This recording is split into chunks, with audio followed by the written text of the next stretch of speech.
Hello, എല്ലാ ക്രാഫ്റ്റേഴ്സിനും ഒരു നല്ല സ്പെഷ്യൽ ആയിട്ടുള്ള ഒരു കസ്റ്റമർ ഉണ്ടാവില്ലേ?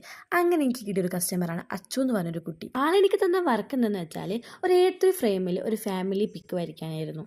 അച്ചുവിൻ്റെ ഫ്രണ്ടിൻ്റെ അമ്മ അച്ചുവിൻ്റെ ഫ്രണ്ടിൻ്റെ ചെറുപ്പത്തിൽ തന്നെ മരിച്ചിട്ടുണ്ടായിരുന്നു. അപ്പോൾ അച്ചുവിൻ്റെ ഫ്രണ്ടിനെയും അമ്മയും ചേട്ടനെയും ഒപ്പം കൂട്ടിച്ചേർത്ത് വരയ്ക്കാനായിരുന്നു പറഞ്ഞിട്ടുണ്ടായിരുന്നത്.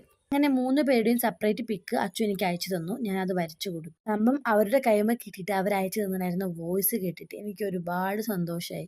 നിങ്ങളും ഒന്ന് കേട്ടു. ഭയങ്കര എക്സൈറ്റ്മെന്റ് ആയിരുന്നു കേട്ടോ. കയ്യിൽ കിട്ടാന്ന് ഭയങ്കര വെയിറ്റിംഗ് കൂടിയായിരുന്നു. എന്നിട്ട് കയ്യിൽ കിട്ടിയപ്പോഴല്ലോ from the like so much എന്താ എനിക്കറിയില്ല.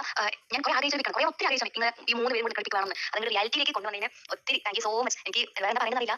ചെറിയ എനിക്ക് ഒരു പിക്ക് മാത്രമാവാം അല്ലെങ്കിൽ വർക്ക് മാത്രമാവാം. ബട്ട് എനിക്ക് എന്താ പറയാ, അയ്യോ എന്റെ ഭയങ്കര ഈ ഫ്രെയിം പേഴ്സൺ അറ്റാച്ച്മെന്റ് ഞാൻ പറയുന്നത് പേഴ്സണലി ഭയങ്കര അറ്റാച്ച്മെന്റ് ഉണ്ട്. ഒരു പ്രത്യേക അറ്റാച്ച്മെന്റ്. പക്ഷേ എനിക്ക് അതിലേറെ കുറച്ചും കൂടി എനിക്ക് ഒരു ഹാപ്പിനെസ് തോന്നിയത് ഇത് കണ്ടപ്പോൾ എന്റെ പ്രിയപ്പെട്ട ആൾക്കാരുടെ മുഖത്തിന്റെ റിയാക്ഷൻ അത് അത്രയും മറക്കാനാവില്ല. കാരണം ഒട്ടും വിചാരിച്ചു ഇത്രയും അടിപൊളിയാവും, ഇത്രയും ഇഷ്ടപ്പെടുന്നു അല്ലെങ്കിൽ ഇത്രയും ഇങ്ങനെ വിചാരിച്ചില്ല. എത്രയോ അടിപൊളിയായിട്ടോ അടിപൊളി